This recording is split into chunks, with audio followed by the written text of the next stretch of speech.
Vale.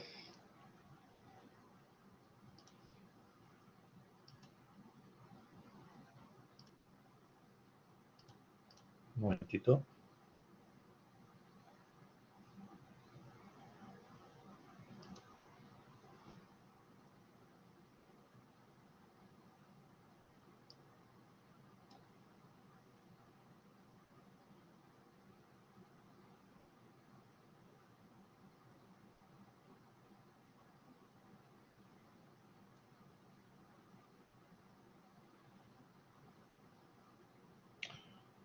En un momento empezamos, que estoy buscando.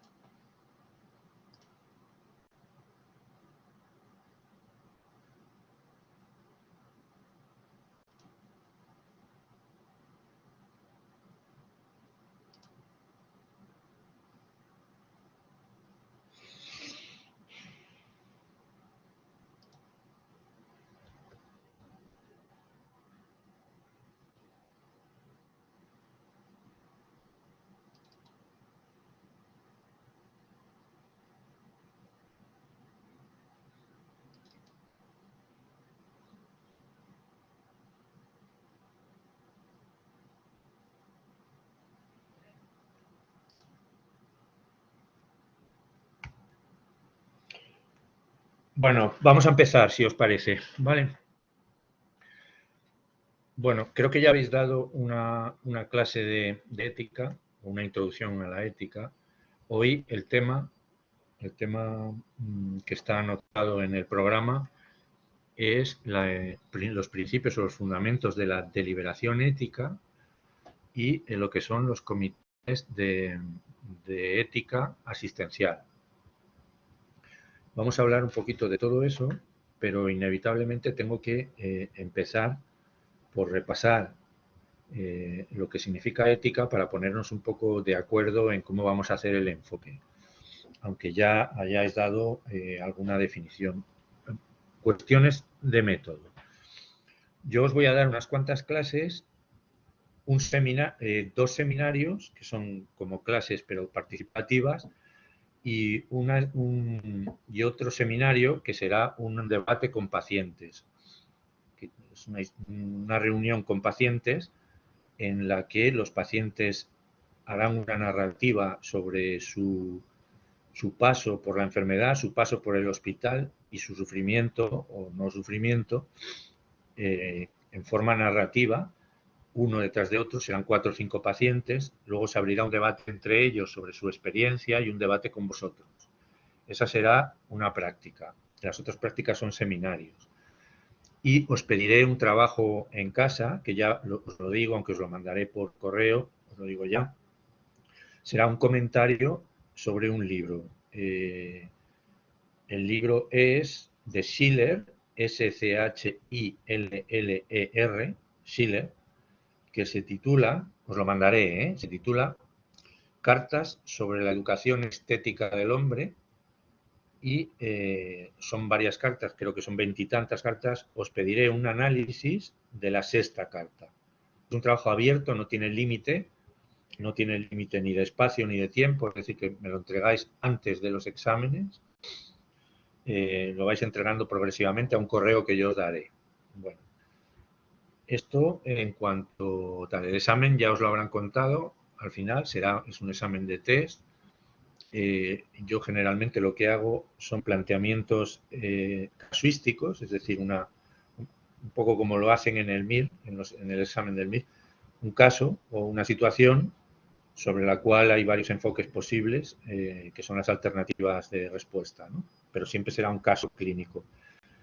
Veremos algunos casos a lo largo del curso, de las clases que yo os doy, y siempre relacionados un poco con el tema como el de hoy, ¿no? Hoy el tema son los comités de ética, pues en relación con los comités de ética.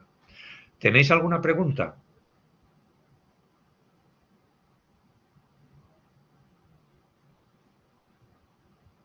¿Alguna pregunta? No, gracias.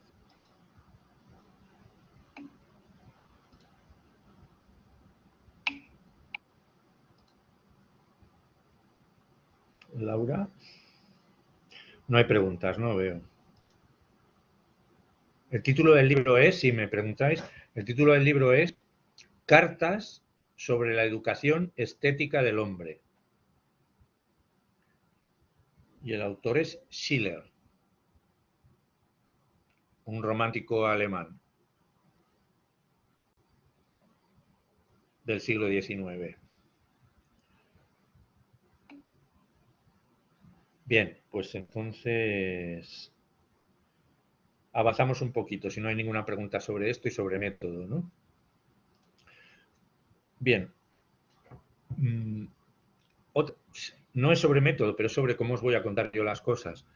Yo no quiero ser dogmático, ni quiero explicar definiciones para luego preguntaroslas. No quiero que ese sea el método.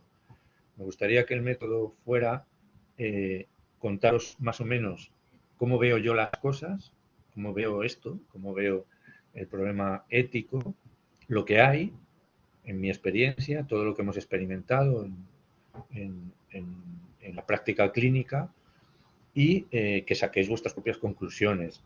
Quiero decir que no busquéis definiciones, no importan las definiciones, importa que se entienda bien el papel de lo que estamos hablando, ¿no? Y en este sentido, pues empiezo por la definición de ética, ¿no? Que, como os digo, no quiero que sea una definición, sino que quiero que sea una revisión del uso que se hace de esta palabra, ¿no? La ética, y la ética médica, por tanto, es muy antigua, es prácticamente, se origina con la propia filosofía, con los griegos y con la propia cultura. Y hay muchas definiciones, ninguna es válida, todas son válidas, cada escuela o cada momento histórico lo ha enfocado de una u otra manera, y un poco lo que vamos a hacer es el resumen de todo eso, ¿no? Ética, si nos tomamos, por ejemplo, a Kant, los libros de Kant, las publicaciones de Kant, por poner un filósofo en el que se basa casi toda la modernidad, ¿no? Por poner el enfoque que hace Kant, Kant plantea que el hombre se enfrenta a dos, en su relación con la naturaleza y con el mundo, desde dos puntos de vista. Uno, el del conocimiento, cómo conocemos las cosas, cómo sabemos que hay mundo, cómo funciona el mundo y cómo nos situamos nosotros en él para saber que el mundo existe, por ejemplo. ¿Cómo podemos conocer, ¿no? Kant se plantea contestar estas preguntas y la verdad es que todos los filósofos históricamente se han planteado esto mismo, ¿no? Ese sería uno de los lados del enfoque filosófico, ¿no? ¿Cómo conocemos? ¿Cómo conocemos? La filosofía se ha dedicado a esto. Y la otra pregunta de la filosofía o del conocimiento es cómo actuamos o cómo debemos actuar. Pues esto define los dos campos, no solo de la filosofía, sino del conocimiento, que son el campo cognitivo, cómo conocemos, y cómo actuamos, el campo de la acción, cómo actuamos. Pues si hubiera que acercarse a la definición de ética, a una aproximación a lo que sería ética, ética es precisamente esa parte del conocimiento, definir o entender cómo actuamos. Cómo actuamos. El mundo nuestro, el mundo humano, es un mundo de otros humanos. No es un mundo como el de los animales, también es un mundo de otros animales, ¿no? Pero nosotros conocemos y los animales responden. Y no sabemos hasta qué punto conocen, pero no han elaborado teorías, ni han construido una sociedad, ni tienen cultura. También históricamente, nuestra relación con el mundo y con las otras personas ha tenido muchos enfoques distintos. Si yo os pregunto a cada uno de vosotros, o me preguntáis a mí, ¿quién eres? ¿Tú quién eres? Una respuesta obvia sería menganito de tal, o el nombre, ¿no? Soy Eduardo García Rico. Por cierto, no me he presentado, soy Eduardo García Rico, oncólogo, y os voy a dar las cosas que os he contado antes. Os diría esto, y vosotros, bueno, pues tendríais una referencia clasificatoria, ¿no? Como esto que es un percebe, o aquello que es, pues, una luz, pero no os dice mucho más. Cuando hablamos de personas y cuando preguntáis tú quién eres, no estamos preguntando eso. Realmente lo que preguntamos es una pregunta que tiene más que ver con la acción, con el conocimiento de la acción, o sea, con la ética, que con lo cognitivo, es decir, con una definición de lo que yo soy. Y para contestaros esa pregunta, yo lo que os contestaría, o lo que contestaríais vosotros, sería con vuestra historia, con una narrativa. Pues me llamo así, vivo en tal sitio, mis características son estas, me ha pasado esto, lo que fuera en función del contexto, pero nunca contestaríais simplemente con un dato cognitivo, ¿no? Soy H1, por ejemplo, ¿no? O soy del grupo H2. Vale, bien. Eso nos orienta en un marco, pero no es un marco muy estrecho. Pues en esa relación entre el conocer al otro, ha habido, desde el origen de la modernidad, ha habido dos enfoques o dos escuelas. Una escuela que plantea que el otro, o sea, ¿quién es el otro? Pues el otro es el enemigo, es con el que tengo que competir para buscar o para defender mi vida. Este es el planteamiento, por ejemplo, de Hobbes, escrito H-O-B-B-E-S, ¿no? Hobbes, o el del pacto, el pacto social, ¿no? Habría un pacto social para evitar que todos nos matemos, para limitar la acción. Entonces, nuestra relación con el otro, con la identidad del otro, con lo que es el otro, se establecería a partir de un pacto para llevarnos bien. Ese sería un enfoque. Y el enfoque contrario a este, pero con un punto de vista muy similar, sería el contrario. Es decir, el hombre, por naturaleza, es bueno, y por lo tanto, y es el Estado o es la sociedad la que lo hace malo, ¿no? Este sería el enfoque de Rousseau. Está el enfoque de Rousseau y el enfoque de Hobbes. No importa, esto ni lo tenéis que aprender ni nada, y además probablemente ya lo sabéis, porque es una cuestión de cultura que habréis dado en vuestros estudios antes de la universidad, ¿no? Preuniversitarios. El caso es que de lo que se trata es de que la vida, el hombre se relaciona con otros hombres. Y esa relación, el hombre o la mujer, se relaciona con otras mujeres y con otros hombres. No voy a entrar en eso, y cuando digo hombre es genérico, ¿vale? Pues la ética es, digamos, no la disciplina, porque no es una disciplina, sino la manera de pensar en el otro, la manera de pensar o de conocer al otro desde este punto de vista, desde el punto de vista de quién es o cómo me relaciono con él, no desde el punto de vista cognitivo, o sea, no de qué es un animal, bípedo, tal, etcétera, ¿no? ¿Os acordáis de aquella definición? Me parece que fue a Sócrates, ¿no? Que definió al hombre como bípedo implume, y entonces cogió una gallina, la desplumó y se la puso en la puerta de su casa. Dijo, aquí tienes tu hombre. Era una gallina desplumada, ¿no? Pues no es una definición así, sino nuestra relación con los demás, ¿no?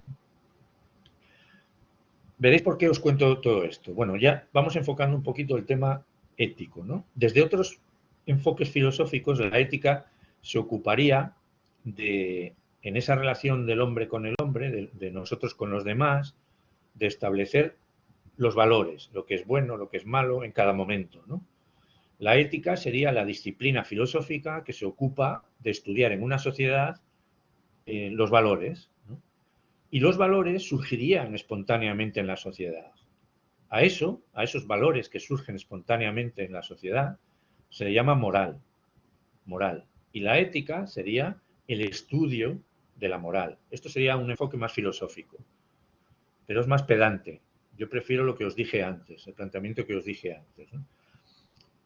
Desde este último punto de vista, digamos que la moral sería la realidad, el mundo, y la ética sería el mapa de ese mundo, ¿no? El mapa de ese mundo por el que nos movemos, la explicación, ¿vale? Esto sería un poco el enfoque más filosófico. ¿Por qué es importante la ética? Y ya hablaremos de la bioética, la ética en medicina. Pues desde el punto de vista que os dije al principio, es decir, si la ética se ocupa de la forma de conocer a los demás y no solo de la forma de, y aparte de la forma de conocer a las cosas, que sería lo cognitivo, las ciencias se ocuparían de lo cognitivo, por ejemplo, la física. La física se ocupa de conocer el Sol, cómo gira la Tierra alrededor del Sol, cómo funciona la gravedad, desde un punto de vista, desde otro, desde tal, con todas las discusiones posibles, pero es un tema cognitivo. En general, la modernidad lo que ha hecho es apartar completamente al sujeto, al que estudia un problema, del propio problema, ¿no? A eso se le llama sujeto-objeto y es como funciona la ciencia hoy. Si os fijáis, en los artículos científicos que leéis, o que iréis leyendo cada vez más según vayáis avanzando en vuestra carrera, aparte de estar firmados por muchísima gente y no por una sola persona, hay incluso artículos científicos que están firmados hasta por 200, si os dais cuenta, en la exposición, en la redacción del texto del artículo científico, nunca se hace en primera persona y nunca se cuenta una narrativa. Nunca se cuenta quién es cada uno, ¿no? Desde un punto de vista de vida, vital.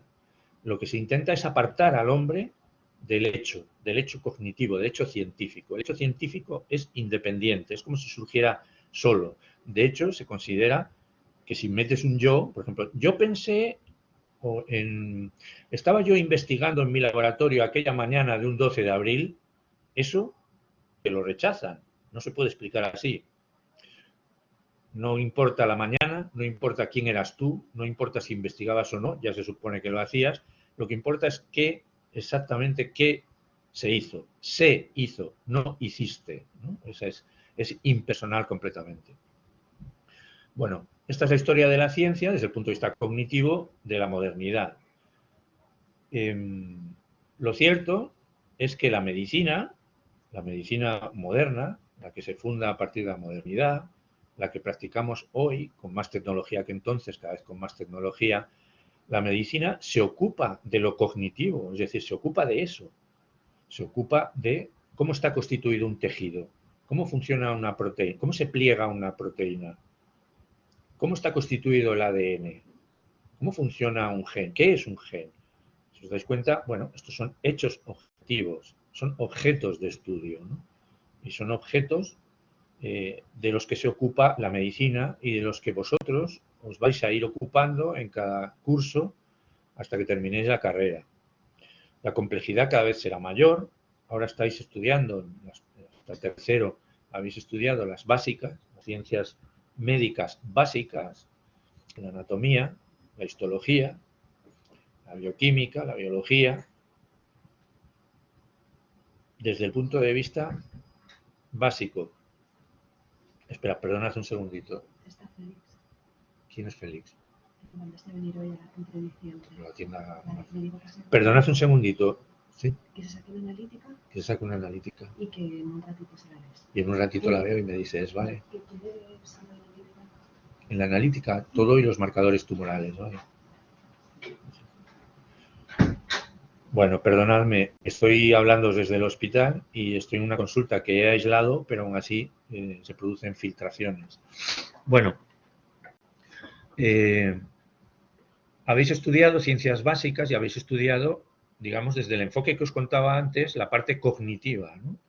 En física, en química, os quedaríais ahí, o sea, hasta sexto no habría que estudiar nada más, o sea, más profundidad en el tema, más perspectivas, todo lo que queráis, pero siempre estaríais con un objeto de estudio, ¿no? Un objeto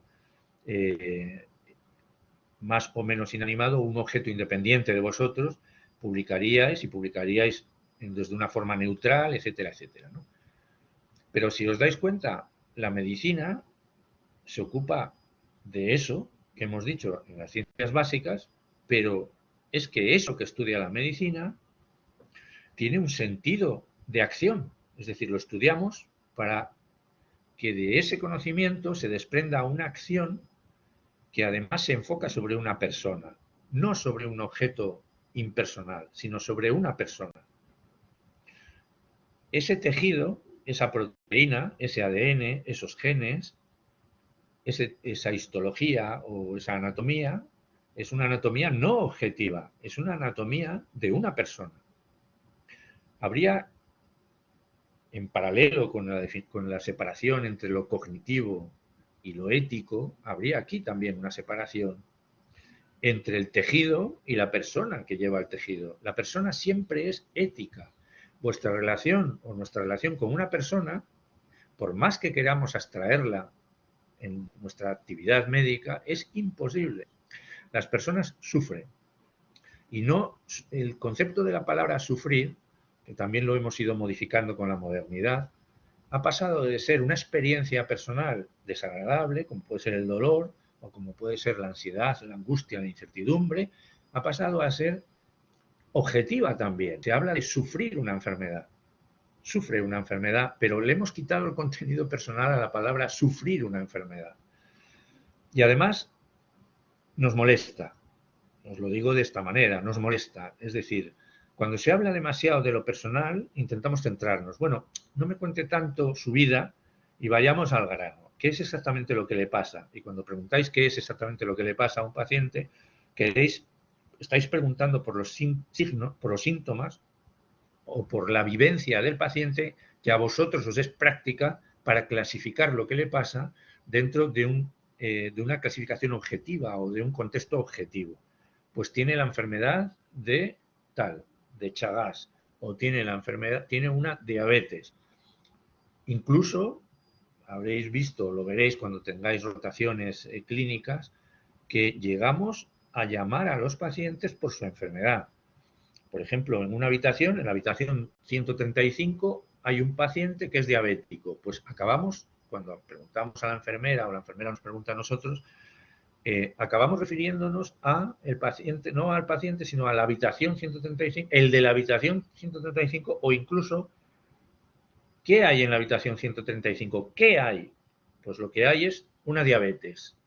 Llegamos a utilizar esto, de hecho es el tipo de lenguaje que utilizamos. Y ese lenguaje no es un lenguaje neutral e inocente, es un lenguaje que surge de esta tendencia a la objetividad en la medicina, o sea, de esa tendencia de la medicina a quedarse exclusivamente con la parte científica y a considerar que la parte no científica de la medicina no forma parte de la medicina.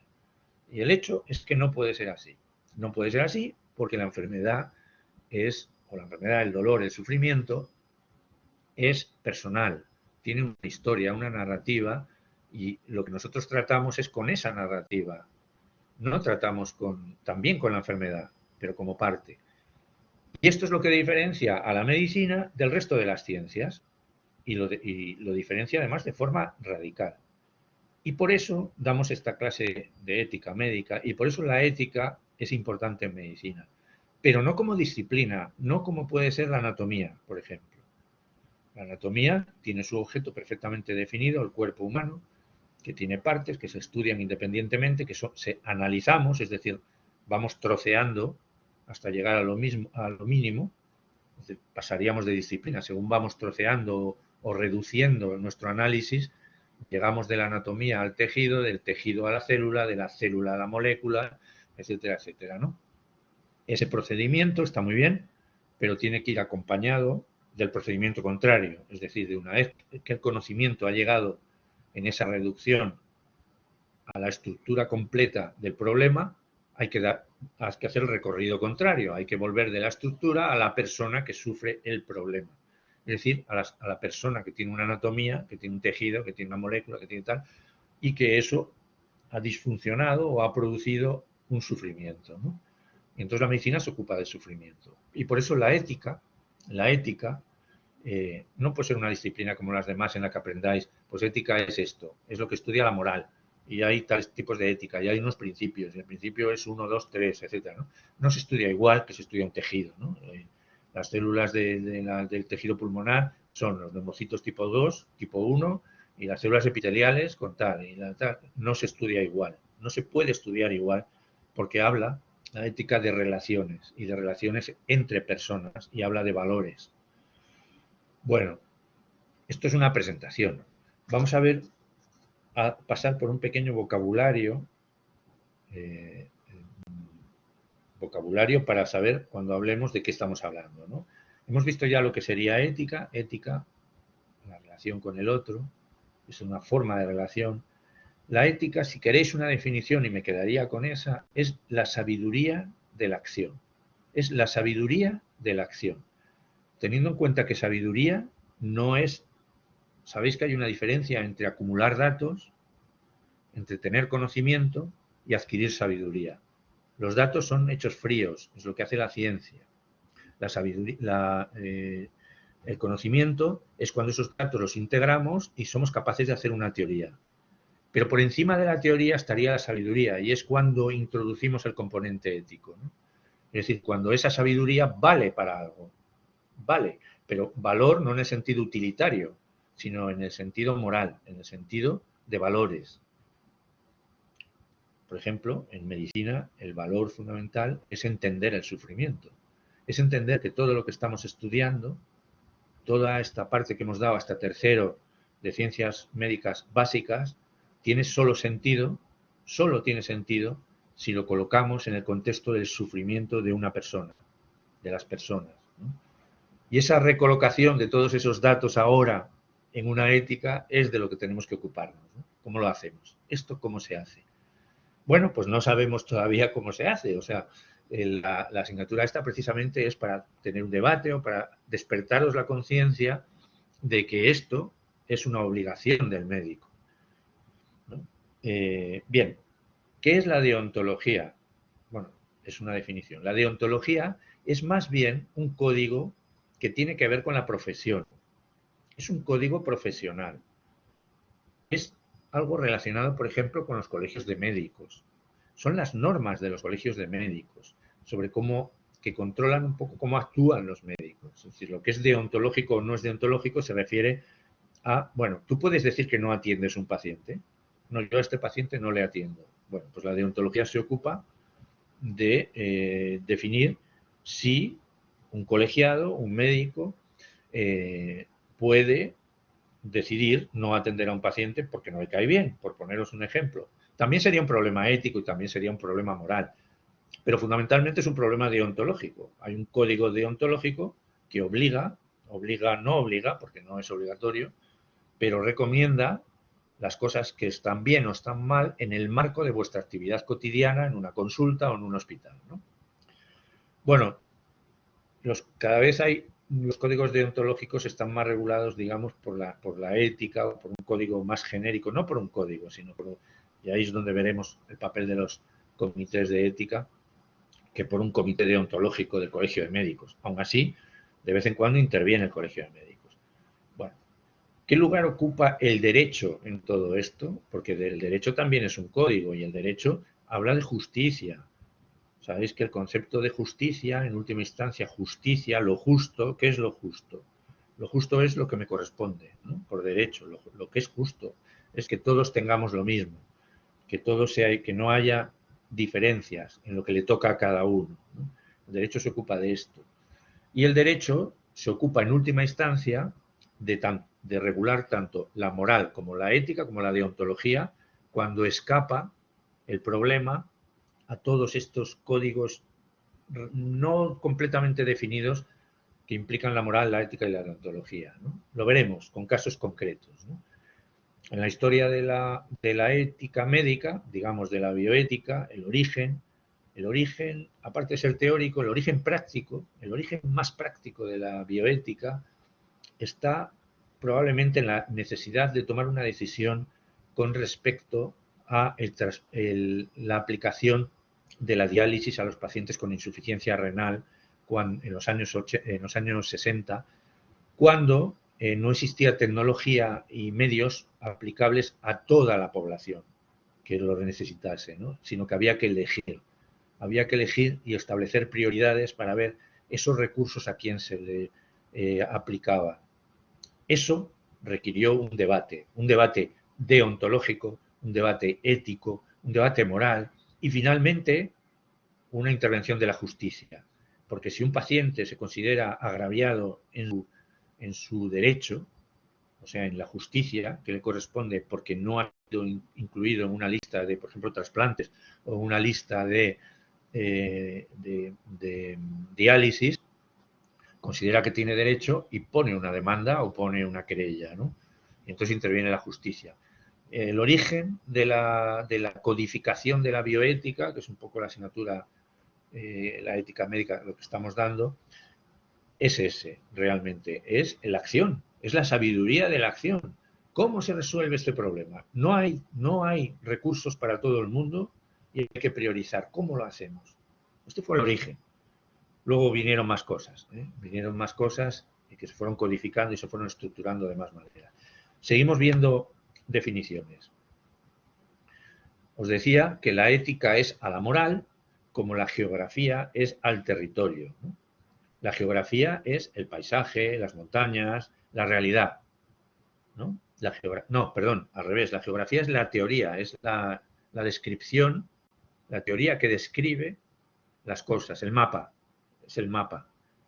Y el territorio es la realidad, es lo que hay, sobre lo cual el mapa hace una representación.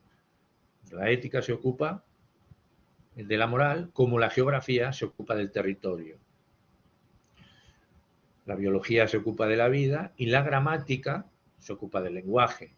Sería, digamos, la correspondencia en la columna de la izquierda, palabras que serían equivalentes, la ética a la geografía a la gramática y la biología, que serían las teorías, la teorización o la filosofía de hechos que se dan. No se teorizan porque ya se dan. La moral se da, el territorio se da. El lenguaje es previo a la gramática. Los gramáticos y el diccionario se hace con respecto a lo que la población, la gente, habla. Pero no se dice a la gente cómo tiene que hablar, sino al revés. La gente que habla, habla. Y la gramática se ocupa de describir cómo habla la gente. El lenguaje es vivo. Hoy no hablamos como se hablaba en el siglo XV, el castellano. El castellano ha ido evolucionando, el español ha ido evolucionando. El territorio evoluciona de otra manera. Y la moral lo mismo. La moral lo mismo. No hay una moral universal. No hay un bien universal. Lo que para alguna población o algún sector de la población es bueno, para otro sector de la población puede ser malo. De lo que se ocupa la ética es precisamente de esta discusión, de este debate. Este es el debate, ¿no?, del que se ocupa la ética, como la geografía se ocupa del territorio. La moral de un ladrón, los ladrones, o digamos el delincuente, puede tener una moral. Moral no significa bueno. Pues es bueno para unos, malo para otros. La moral de un ladrón, pues respetarse, no robar en el mismo sitio. La moral del pirata, oye, repartir el tesoro que has robado primero, ¿no? Pues para otros sería inmoral robar, para ellos es moral robar. Lo que no sería moral para el pirata es no repartirlo y quedarse con el botín. Eso sería inmoral, porque tienen un código. Los piratas, los ladrones, toda la población tiene un código, ¿no? Cada sector tiene un código. Entonces, ese código, de estudiar ese código, de esa moral que es espontánea, se ocupa la ética, como la gramática del lenguaje. Bueno. Dilema. Un dilema. Un dilema, no vamos a distinguir aquí, pongo distinguir entre dilema ético y qué es un dilema moral. Un dilema es cuando se presenta una situación que requiere una acción, que requiere que actuemos, y podemos actuar de varias maneras distintas. De dos maneras en el caso de dilema. Di es dos, ¿no? Pues dilema es dos maneras distintas y no sabemos cuál elegir. Trilema sería tres maneras distintas, cuatrilema o tetralema, o no se utiliza eso, evidentemente, porque se utiliza de forma genérica dilema para cualquiera de las posibilidades por número que haya de opciones, ¿no? Entonces, un dilema es cuando hay que elegir entre varias opciones posibles. Y la medicina, nuestra actividad cotidiana médica, está plagada de dilemas, ¿no? Y aquí hago un paréntesis para explicaros cómo veo yo, a partir de aquí, de lo que son los dilemas, la aplicación de la ética a nuestra actividad cotidiana, ¿no? Y por qué es importante estudiarla, probablemente todos los cursos de medicina. Habría una ética macroscópica o macroética, una macrobioética, una macroética en medicina, que sería la ética de los dilemas ante grandes problemas. Por ejemplo, el problema de la clonación, por poner un gran dilema social, ¿no? El dilema de la clonación. ¿Es legítimo clonar humanos o no es legítimo clonar humanos? Esto es un dilema, pero es un macrodilema. Yo lo llamo de gran dimensión. Nunca os vais a... Sería raro que todos vosotros os planteaseis esto, tuvieseis que plantearos este dilema en algún momento, ¿no? Otros grandes dilemas pues pueden ser los problemas de la vida y de la muerte, o en la UBI el dilema de cuándo cesa, ¿qué es la muerte? ¿Cuándo cesa la vida? Sabéis que esto es un problema fundamental, tanto moral como ético, como deontológico, como legal, que debe ser definido y que es precisamente uno de los orígenes, uno de los vectores por los que se originaron los comités de ética y por los que se originó la bioética, ¿no? Decidir en los trasplantes de riñón, decidir en las diálisis y decidir cuando un paciente o cuando una persona está muerta, qué significa muerte. Sobre todo cuando apareció la posibilidad de trasplantar, ¿no? La posibilidad de los trasplantes. Bueno, dilema. Entonces, referido a lo macroscópico, a los grandes temas sociales, pero luego hay dilemas referidos al micromundo de nuestra actividad cotidiana. ¿Cómo le hablo a un paciente? ¿Le digo la verdad o no se la digo? ¿Se la digo delante de su familia? ¿Se la digo a su familia y a él no? ¿Esta familia es capaz de comprender lo que yo estoy diciendo? Y si se lo digo, yo quedo y no me entero o no investigo a ver cómo lo han entendido, ¿eso es suficiente? ¿Y cómo le cuento a mis demás compañeros lo que les he dicho para que ellos enfoquen su conversación o su relación con la familia y con los pacientes de la misma forma? Estos son dilemas cotidianos y son los dilemas de los que realmente se debe ocupar la ética. Los grandes temas, fenomenal, serían los temas de la ética, los difíciles, en los que hay que estudiar filosofía, en los que hay dogmas, en los que hay principios, en los que hay que aplicar un método de análisis filosófico y tal. Pero los dilemas pequeños, como los que os estoy diciendo ahora, requieren una sabiduría de la acción que se basa en la experiencia y que se basa en compartir con los demás compañeros a lo largo de la carrera y a lo largo de la experiencia profesional, pues de compartir experiencias. Y eso es una microética. Por eso no quiero que veáis la ética como aquí viene un rollo filosófico que puede gustarme más o gustarme menos, pero que se refiere a grandes problemas, a grandes decisiones, de los grandes problemas que ya conocéis, ¿no? Sobre, yo qué sé, si por poneros otro problema gordo. ¿Y si os confiesa un paciente que es portador de una enfermedad altamente contagiosa, pero os dice al mismo tiempo que no se lo quiere contar a nadie? ¿Qué hacéis? ¿Traicionar el secreto profesional? ¿No te... Eso es un gran problema, un dilema ético de primera, ¿no? Pero el dilema que os decía antes, cómo informas a la familia, cómo compartimos la información, pues por ejemplo, los distintos profesionales que intervienen sobre un paciente, cómo se le explica, cómo hacemos que un paciente, o cómo podemos aminorar el sufrimiento de un paciente a la hora de esperar una información. Debemos pasar un buen rato mirando la pantalla del ordenador mientras el paciente espera el resultado, poniendo cara muy seria y el paciente pasando una angustia espectacular, esperando nuestra respuesta, o debemos enfocar eso de otra manera. Los tiempos, ¿cómo medimos los tiempos de nuestra conversación con el paciente? ¿Cómo debemos mirarle? Debemos mirarle continuamente, debemos mirar al papel. ¿Es legítimo éticamente estar mirando al ordenador mientras haces la anamnesis de un paciente?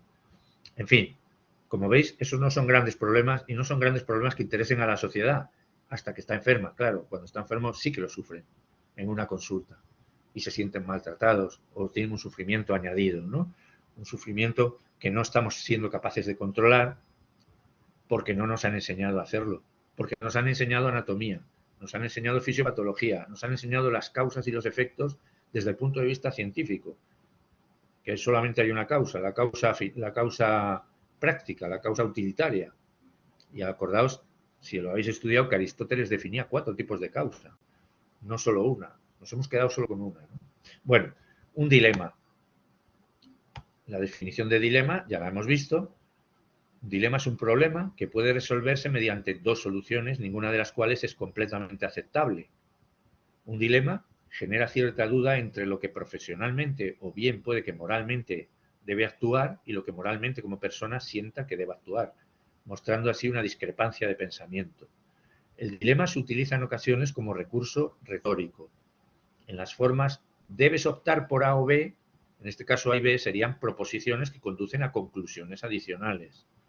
Digamos que esto que estoy contando ahora y que he escrito aquí Es cómo se plantea la filosofía el dilema.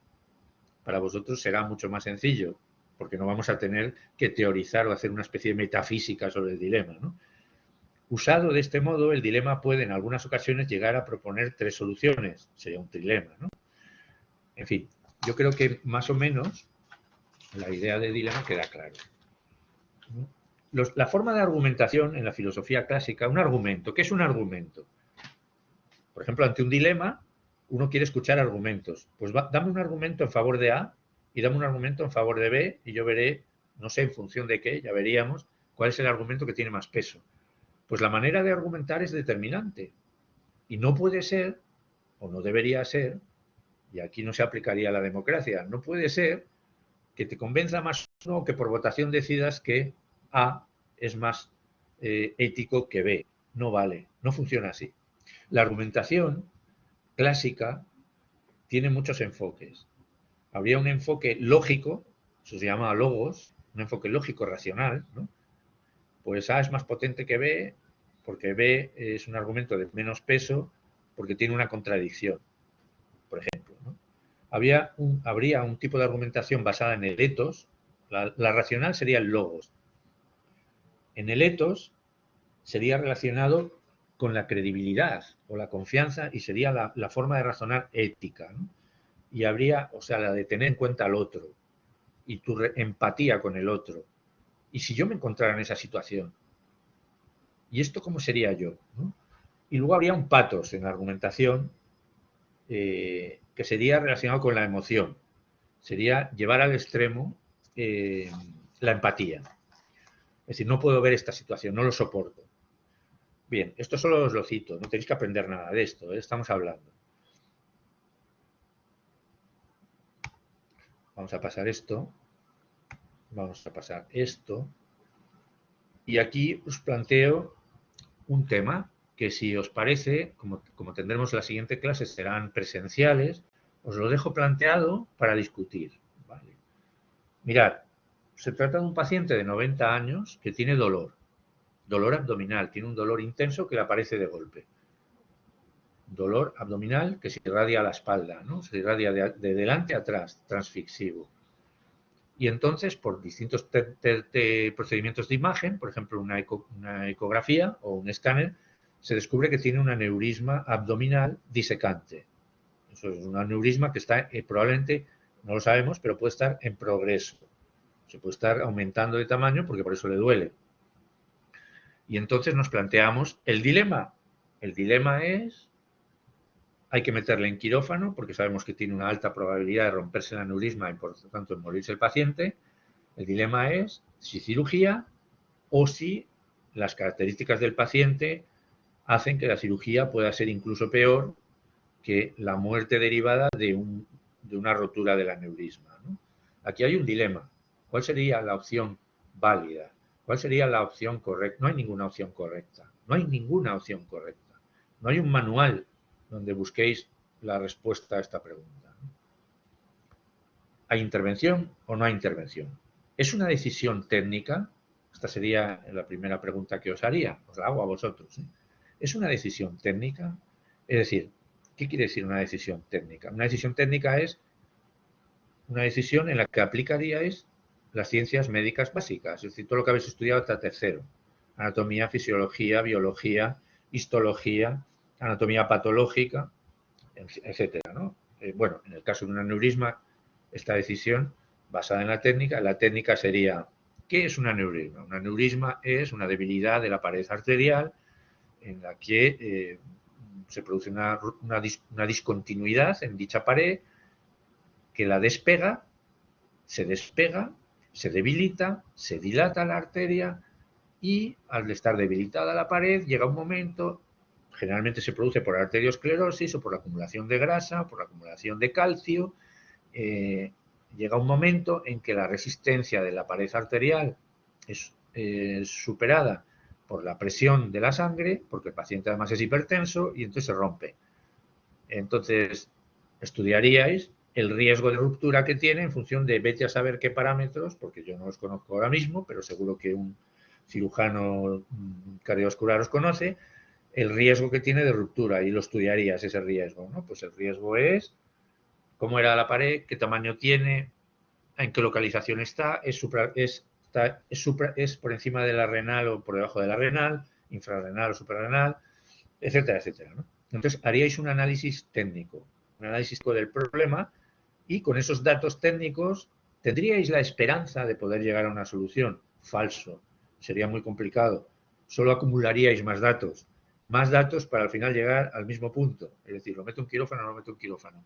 Porque al final acabaríais con un dilema riesgo-beneficio, algo que planteó hace más de 1000 años Hipócrates, ¿no? Con una frase que es un principio ético en medicina fundamental, que es, en primer lugar, no hagas daño, primum non nocere, o el principio de no maleficencia, que es exactamente lo mismo, o el principio de beneficencia, que es lo mismo, pero al revés. ¿Qué buscamos? Hacer lo mejor para el paciente. ¿Qué buscamos? No hacer lo peor para el paciente. ¿Y cómo lo hacemos? Equilibrando las dos cosas, balanceando las dos cosas. Si hago, ¿qué beneficio tengo? Si no hago, ¿qué perjuicio tengo? Si no hago, ¿qué beneficio podría tener? Y si hago, ¿qué perjuicio podría tener? Es una ecuación muy complicada, es un dilema muy complicado. ¿Os dais cuenta? Esto es lo que hay que decidir en medicina. Realmente esto es lo que vais a tener que decidir en medicina, en la especialidad que hagáis, ¿no? Este tipo de problemas. Y este caso pertenece más bien a la microética que yo os decía antes, no a la macroética. No es el gran debate de la población sobre si es legítima la clonación. Es donde intervienen grandes instituciones, grandes morales, como puede ser pues, una religión, la otra religión, o lo que fuera, ¿no? Es decisión técnica. ¿Es una decisión moral? ¿Es una decisión moral? ¿O es una decisión ética? Bueno, os lo dejo ahí planteado como discusión, ¿no? Y la pregunta es, ¿qué dilema se plantea? Yo creo que os lo he contado, ¿no? Bien. ¿Y en qué momento, si no se resuelve el dilema, interviene el derecho? Os adelanto aquí otro caso, ¿no? El de Karen Kilian, que es una chica de 20 y tantos años, en los años 60, en el 68 me parece que fue. Es una chica muy conocida en el mundo ético, en el mundo de la ética, porque fundamentó el origen de los comités de ética y por eso os cuento el caso, ¿no? Esta chica se tomó pastillas, somníferos, para suicidarse. Se tomó un montón de somníferos y alcohol. Y no murió, quedó en coma y se fue ingresada en la UBI, en una UCI. Le pusieron asistencia ventilatoria y soporte vital y la paciente pues no murió y quedó dependiente del soporte vital, aparentemente sin funciones neurológicas, ¿no? Todavía no existía una definición en este momento de muerte cerebral o de qué significa muerte o cómo actuar en un caso como este, ¿no? Es el primer caso en el que se plantea en el mundo macro, que os decía ahora, macroético y no microético, un problema porque trascendió al grupo que estaba tratando a esta paciente, ¿no? A Karen Kilian. Bueno, pues se produjo un dilema y el dilema es que los padres plantearon que querían desconectar a la paciente y los médicos plantearon que no querían desconectar a la paciente porque eso era matarla. Y entonces se planteó el dilema, este es el dilema. Y como no pudieron resolverlo, se lo pasaron al juez. Ante la dificultad para resolverlo, se lo pasaron al juez.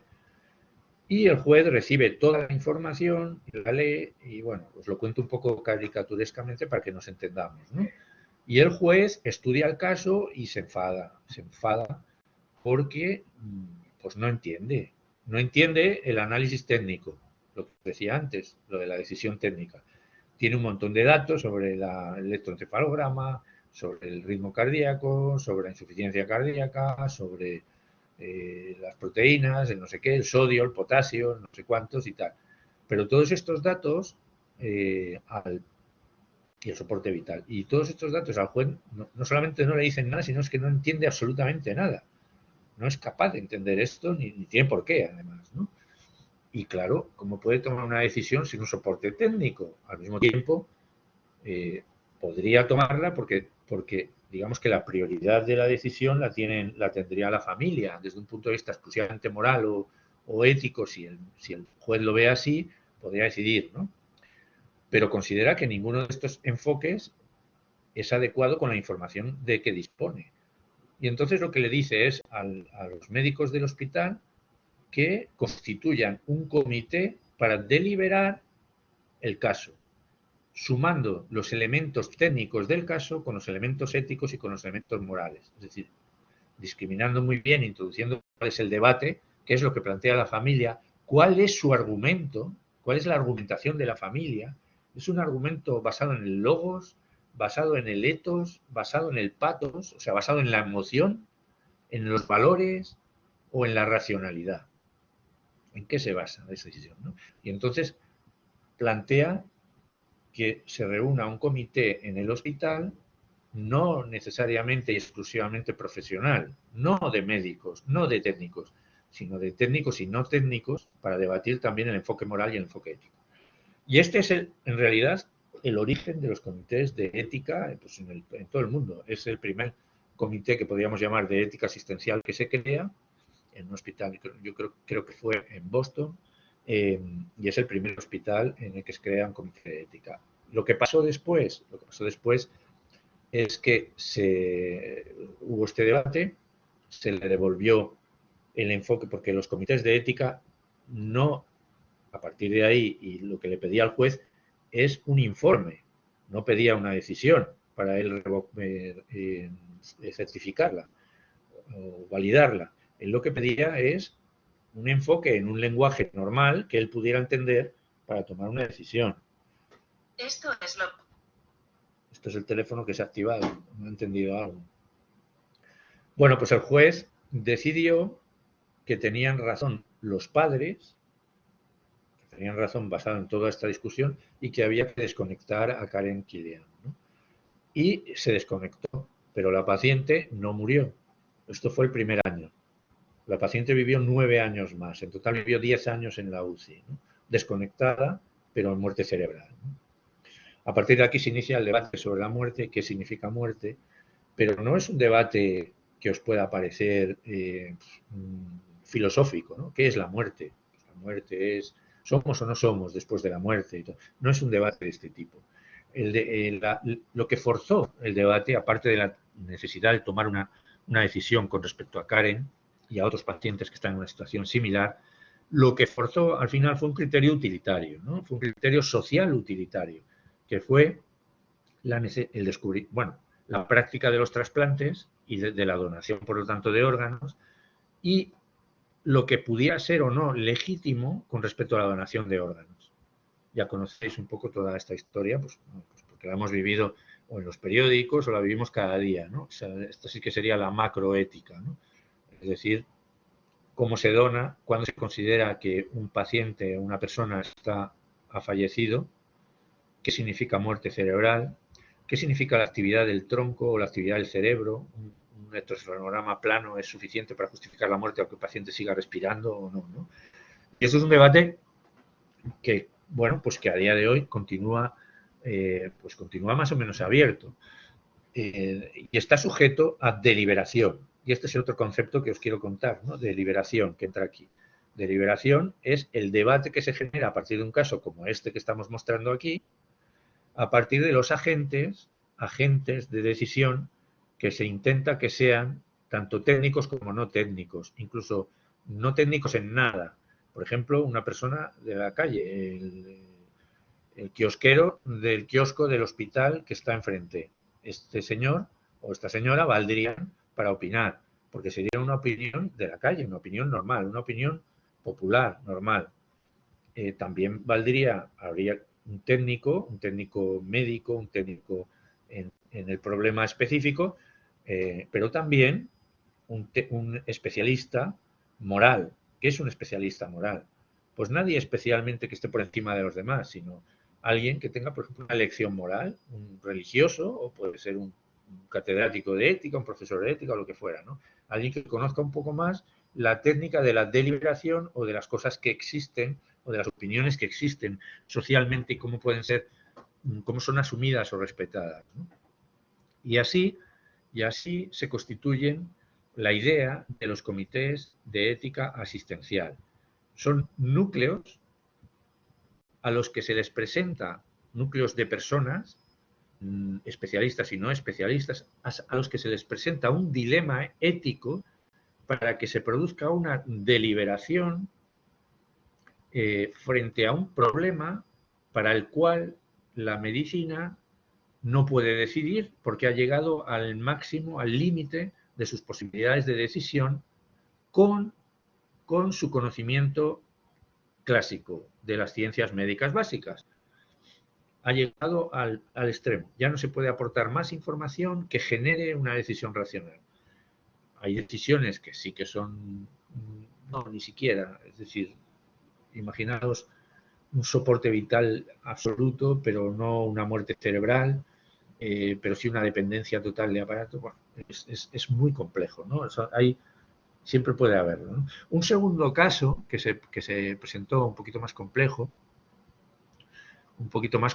pero para que veáis otro enfoque macro que dio origen, es real, es un caso real que dio origen a los comités de ética, fue el caso de un bebé, un recién nacido, con un síndrome, portador de un síndrome de Down y de una malformación genética que consistía en una atrofia esofágica. El niño se iba a morir si no se interviene. Los médicos plantearon hacer una intervención que es muy agresiva, pero que es resolutiva, es decir, que se puede curar la atresia esofágica. Pero los padres plantearon que no querían la intervención. Sin la intervención el niño se moría. No quisieron la intervención porque el niño ya tenía otras malformaciones o consideraban que el síndrome de Down tenía suficiente peso como para no querer que se interviniera. Entonces hubo en este caso, hubo una denuncia por parte de los médicos y una reclamación a la justicia por parte de los médicos o el amparo de la justicia. Necesitaron los médicos o solicitaron los médicos para poder intervenir al niño, porque consideraron que había un dilema entre lo que ellos creen que debían hacer, que es operar al niño, y lo que los padres que tenían la patria potestad impedían que los médicos hicieran. Ante ese dilema se lo plantean al juez y el juez aquí sí que decidió y fue intervenido el niño, ¿no? Este es un caso también conocido, ¿no? Ya os he contado los 3 casos que fundamentaron la bioética moderna, o el nacimiento de una especialidad y el nacimiento de los comités de ética, que es las formas organizativas o la estructura que adquirió socialmente esa especialidad, ¿no? El caso de las diálisis en Seattle, esto fue en Seattle, el caso de Karen Killian, esto fue en Boston, y el caso de este recién nacido, que no sé dónde fue, todo en Estados Unidos. Estados Unidos es donde se origina la bioética. Se originó, quienes teorizan, digamos que esto fueron la parte médica del problema. Esto también es curioso, ¿no? La bioética tiene una parte médica que al final confluyen, ¿no? Una parte médica y es la necesidad de los médicos, nuestra necesidad de resolver dilemas y de tener una metodología para resolver dilemas, macro o micro. Esto confluye con la necesidad, una vez que se origina el problema, de la propia academia. Cuando digo la academia me refiero a la filosofía, a la universidad, otros expertos en otras especialidades, que les interesa esta cuestión. Les interesa ver cómo se puede abordar esta cuestión, ¿no? La filosofía, por ejemplo. Entonces, desde el punto de vista teórico, se crean varias instituciones en Estados Unidos que son conocidas, como es el Instituto Hastings y en Washington, pues la Escuela de Washington. Una serie de escuelas, no me acuerdo cómo se llama, sí, Kennedy, el Instituto Kennedy. El Instituto Kennedy y el Instituto Hastings, que son más bien vinculados a determinado sector religioso, pero muy objetivo, que son jesuitas norteamericanos, os cuento la historia como es, y que a partir de una definición de un médico que se llama Potter, que era oncólogo, que fue muy genérico y introdujo por primera vez el concepto de bioética, decidieron codificar de alguna manera cómo se podían tomar decisiones, o sea, cómo se podían resolver dilemas y de qué manera se tendrían que hacer las deliberaciones para llegar a conclusiones en casos como estos 3 que os he contado, ¿no? Y aquí empiezan, bueno, pues la propuesta de metodologías y se llegó a la metodología que hoy se considera universalmente practicada, aunque no tenemos por qué estar de acuerdo con eso ni utilizarla necesariamente, pero de alguna manera ha dominado, yo os lo cuento como es, os estoy contando no lo que es, sino os estoy describiendo la realidad, ¿vale? Podéis estar de acuerdo o no estar de acuerdo, y yo, por ejemplo, no estoy de acuerdo con este sistema de liberación, pero no importa lo que yo esté de acuerdo o no esté de acuerdo, porque al final de lo que se trata es de plantear un debate, ¿no? Ellos lo que plantean, a partir de todas estas escuelas, es partir de principios, de 4 principios, para hacer el análisis o la deliberación y ver de qué manera se respetan o no, en el caso concreto, cada uno de estos 4 principios. Y estos 4 principios son el principio de beneficencia, el principio de no maleficencia y el principio de justicia y el principio de autonomía.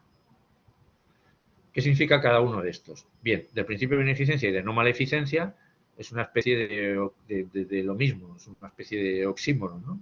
Da igual decirlo al derecho que al revés, porque estás hablando de lo mismo, lo del balance que os decía antes. Esto ya lo inventó Hipócrates, que planteó que la medicina debería, en primer lugar, no hacer daño. Es el principio de beneficencia y de no maleficencia. El primum non nocere, en latín, ¿no? Y luego está el principio de justicia, que se aplicaría, por ejemplo, en el caso del trasplante renal, los trasplantes, o del primer caso que os dije en Seattle, de la aplicación, cuando los recursos son escasos, cómo se aplica a los pacientes con insuficiencia renal la prioridad, cómo se establece una lista de prioridades, o si queréis, incluso se aplicaría en el caso de, por poner un tema más actualizado, en el tema de la vacunación pues, por COVID, ¿no? Por la COVID. Los pacientes o las personas que no quieren vacunarse, que en el fondo es cierto que si hay un gran sector de la población que decide no vacunarse, está perjudicando al sector de la población que decide vacunarse, o que tiene un planteamiento distinto, porque de alguna manera la no vacunación impide, desde un punto de vista técnico, teórico, no estoy hablando de un punto de vista de valores o ético, impide que se resuelva el problema. O sea, que resuelva el problema, no, que baje la incidencia, ¿no? Punto, no hay más. Pero, por ejemplo, en la vacunación de un niño, ¿no? La vacunación de un niño. Se debe vacunar a un niño, no tiene patria, que tiene patria potestad los padres, no tiene capacidad de decisión y tienen que decidir ellos, ¿no? Nos valdría para la transfusión en un niño, la transfusión de un niño que pertenece a una familia que son testigos de Jehová y que el niño tiene un accidente, una hemorragia y hay que transfundirle. Bien, pues este tipo de dilemas, ¿no? Este tipo de dilemas son los que se estarían planteando. Los comités de ética, constituidos a partir de esos dilemas que os digo, se plantean en general, por tener un esquema de trabajo, la deliberación a partir de los 4 principios. El principio, ya lo hemos visto, los 2 primeros, los 3 primeros, el principio de justicia también, ¿no? Sí, los hemos visto todos, ¿no? El de justicia, el de autonomía. Y el principio de autonomía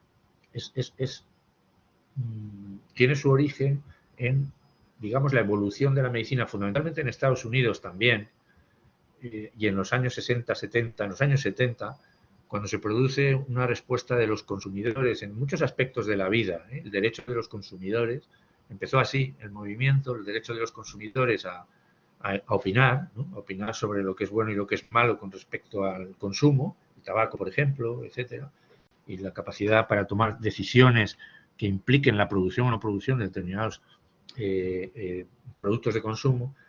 Pero eso se fue extendiendo y se extendió también a los derechos del paciente con respecto a decidir de forma informada sobre el tipo de tratamiento que se le va a ofrecer o que se le puede plantear. Sabéis que la medicina viene, sobre todo en Europa, de una tradición autoritaria incluso no en un sentido peyorativo de la palabra autoritario, digamos vertical o jerárquica. El médico es una persona que por su educación médica y sus años de estudio y demás, se considera que tiene un valor su opinión que está por encima de la opinión que pueda tener un paciente que no ha estudiado, ¿no? Y que por lo tanto no se hablaba de técnica en este caso, no se trata de una opinión técnica, os dais cuenta del matiz, ¿no? sino de una opinión moral, después de todo, porque al final iba a decidir el médico con su capacidad, como ha estudiado técnicamente tal, parece que tiene derecho moral o ético a decidir sobre cuál es el mejor, la mejor opción cuando hay varias opciones para el paciente, ¿no? Venimos de ahí, venimos de una jerarquía, de una medicina jerarquizada, donde el paciente es un firma, bueno, donde no firmaba consentimientos informados, donde no se le había por qué informarle, donde para qué le voy a informar si no entiende, etcétera, etcétera. Y aunque os parezca mentira, esto todavía hoy está en nuestra conciencia, en nuestro, digamos, en nuestro cerebro reptiliano médico. ¿Sabes? Nosotros pensamos que todos los pacientes tienen derecho a recibir información, pero nos pesa mucho cada vez que tenemos que dársela. A veces no. A veces cuando nos cuesta mucho decidir, decimos, oye, pues decida usted, ¿no? Pero de una forma egoísta. No desde el punto de vista de una asimilación del concepto de autonomía real. De hecho, si miráis un consentimiento informado para un ensayo clínico o para una prueba sofisticada, pues la verdad es que cuesta firmarlo, o sea, cuesta firmarlo, porque son 5 páginas de lenguaje técnico donde se amenaza al paciente de mil consecuencias que son reales, que todo esto es real, ¿eh? No estoy diciendo que no sea, os estoy diciendo que esto es un problema. Hay muchos pacientes que dicen, pues no lo leo, porque si lo leo no me hago el escáner.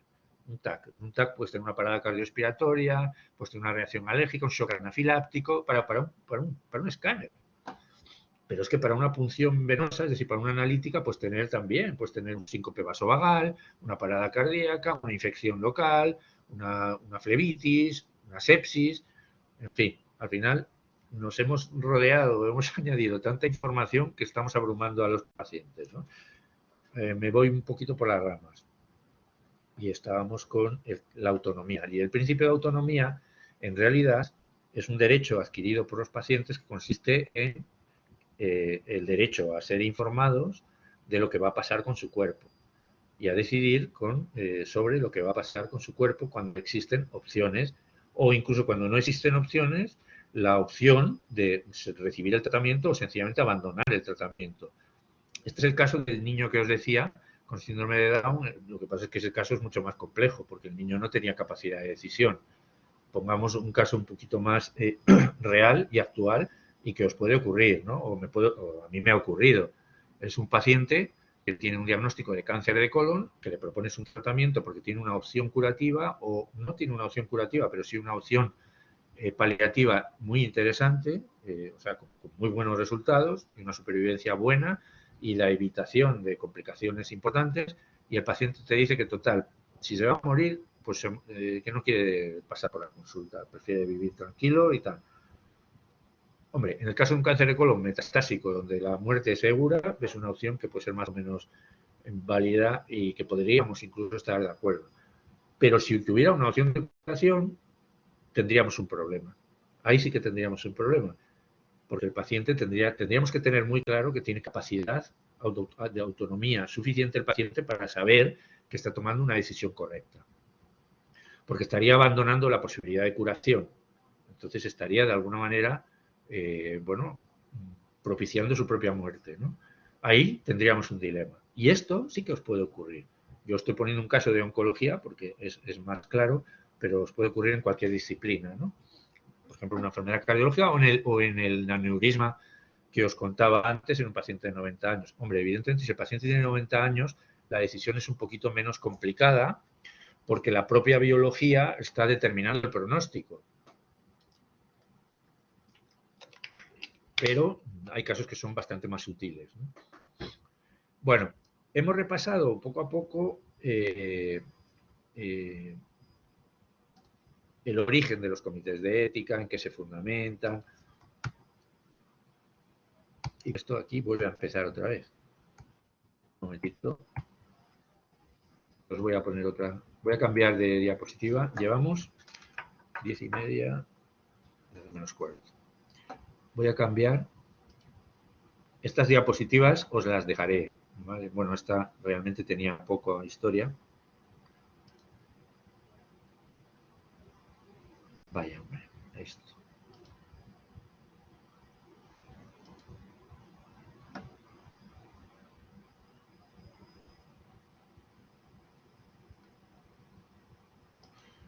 Aquí os voy a poner, me decís si se oye o no se oye. Sí, sí se oye. Sí se oye. Bien, escuchad esto, porque este es el problema fundamental que subyace a lo que sería la sabiduría de la acción. A su imagen y semejanza. ¿Qué preferiría? ¿Un médico que le coja la mano mientras se muere o uno que le ignore mientras mejora? Yo creo que lo peor sería uno que te ignore mientras te mueres. ¿Qué os parece? Aquí se plantea lo que sería un médico. Este es House, que era una serie que, bueno, imagino que ¿visteis esta serie alguno? Sí. ¿Conocéis el personaje? ¿Sí? Si os acordáis, era un médico positivista por excelencia, reduccionista, o sea, un poco lo que sería la medicina tradicional y autoritaria, ¿no? Es un médico que considera que las cosas o son científicas o no existen, ¿no? Que es un poco lo que está planteando aquí. ¿Qué prefieres? El dilema que él plantea es un dilema falso, realmente. Pero bueno, podemos plantear los dilemas que queramos, ¿no? Él plantea, ¿qué prefieres? ¿Un médico compasivo que te dé la mano pero que no tenga ni idea? ¿O un médico que te llame imbécil pero que tenga muchísima idea y te cure, ¿no? Pues obviamente elegimos al que te llame imbécil, ¿no? Si planteamos así el dilema, ¿no? O al que te desprecia, siempre y cuando te cure, ¿no? Esto para una medicina, fijaos, este sería realmente, os planteo este otro problema ético para analizar, ¿no? Este de House, ¿no? Aquí la medicina se ocuparía, este problema se podría enfocar en dos tipos de acción médica, ¿no? Una que sería más tradicional, la de una enfermedad aguda, una apendicitis. Una apendicitis, hombre, hay que operar y punto, ¿no? O hay que poner un tratamiento antibiótico y luego operar, o lo que sea, con las complicaciones que hubiere, pero es una situación aguda, hay que tomar una decisión rápida, ¿no? Y aquí la compasión, el tocarle la mano al paciente, el hablarle con tal y tal, puede tener un valor de, casi yo diría, deontológico, que es algo así como, oye, pórtate bien, sé educado, pero no es tan ético, es más educado, ¿no? Es decir, tío, no seas un impertinente, háblale bien, ¿no? Pero eso no es un valor. Se supone que todo el mundo debe hablar bien y correctamente, excepto que tengas un día malo y seas un poco impertinente, ¿no? Entonces, en estos casos agudos, en estos casos obvios, ¿no? De quirófano o de una enfermedad infecciosa, que hay que poner un tratamiento antibiótico y que tiene una evolución perfectamente definible y que pasa por un periodo malo, por una crisis y una resolución, o por una sepsis y una muerte, ahí está claro. Es decir, lo que cuenta es, fundamentalmente, el peso fundamental está en el conocimiento tecnológico, en la parte de la médica, de la medicina tecnológica, ¿no?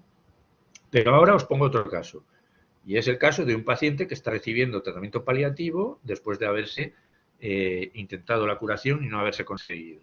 Ese tratamiento puede vivir años, puede vivir perfectamente años.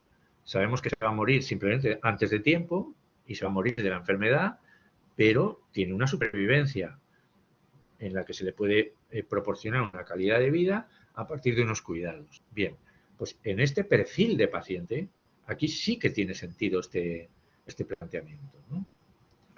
Es un planteamiento donde tu saber técnico debe ir equilibrado continuamente con formas de comunicación adecuadas. Ya no vale ser impertinente. Tú a una persona en una situación así, si eres impertinente, ya no sería ser impertinente, sería ser agresivo, o sea, sería estar vulnerando su derecho a no sufrir, ¿no? Por ejemplo, un maltrato se convertiría de pronto en otra cosa.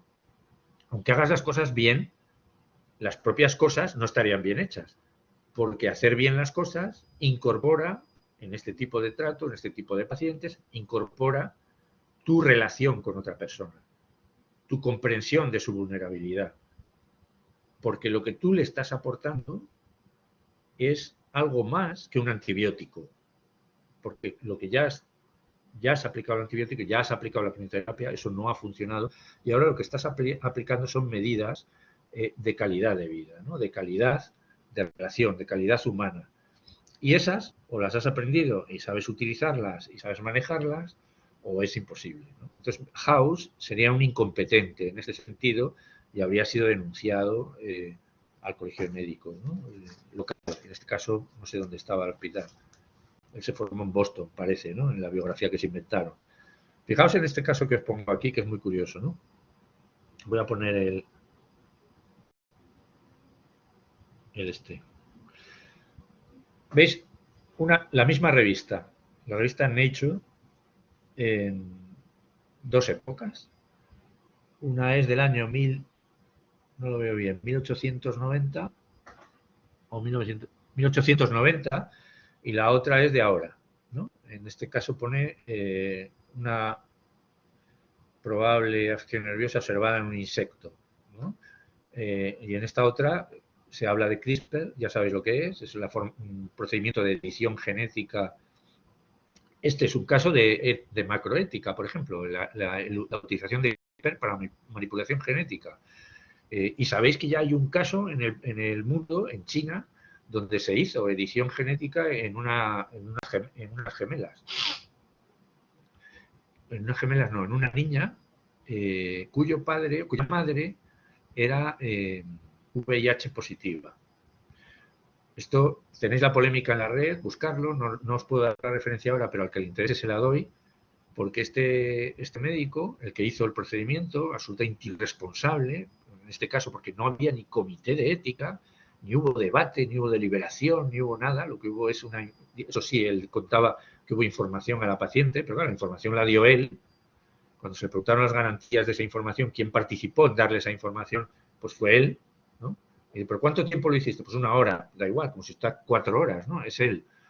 El caso es que esto lo tenéis, hizo la presentación en una reunión que hubo en no sé qué país asiático, en un congreso internacional donde un grupo, el inglés que presenta, un norteamericano, que digamos que pertenece a una cultura donde el comité de ética es esencial y donde se considera que esto se hizo mal, le hace una serie de preguntas un poco para sonsacar cómo hizo el procedimiento. No para agredirle al propio médico, sino para verificar cómo hizo las cosas, ¿no? Entonces, me parece muy ilustrativo ese caso para que veáis cómo se hicieron mal las cosas ahí, ¿no? Este médico fue a la cárcel después en China, en la propia China, donde se consideró que había faltado a las normas básicas de investigación, ¿no? Y de ética. Bueno, pues aquí veis en CRISPR, edición genética no detectable, genoma amplio, bueno, un estudio en CRISPR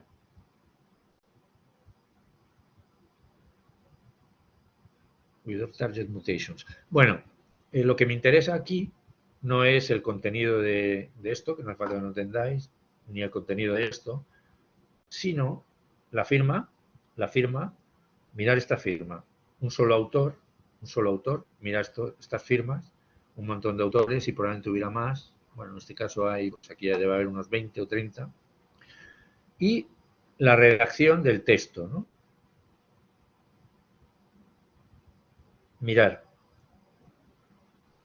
lo que cuenta el médico. Andaba por el jardín en one bright September morning.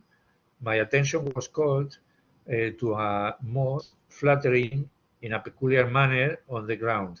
Bueno, él cuenta una aventura. Está contando, él existe, él está en el jardín, él está caminando por el jardín y se fija en algo que ocurre delante de él y entonces le presta atención e investiga, ¿no? Si os fijáis, no solo está firmado por una sola persona, sino que hay un enfoque donde él cuenta, el investigador existe, está ahí haciendo cosas. Y aquí desaparece el yo, en primer lugar porque no lo hay un equipo, y empieza en términos, no en primera persona, sino en neutro, ¿no? Carcinoma editing nucleases hold substantial promise for developing human therapeutics applications, but identify unwanted of target, Como veis, es objetivo. O sea, es una cosa que cualquiera que lo lea de fuera no le importa un pito, no entiende, no enganchas. Alguien que no es experto no engancha con este lenguaje. Es un lenguaje neutral, un lenguaje que pretende ser objetivo si pudiera serlo, ¿no? Fijaos en la trampa, o que creéis que un artículo sobre CRISPR puede ser objetivo teniendo en cuenta lo que significa en valores CRISPR en su aplicación.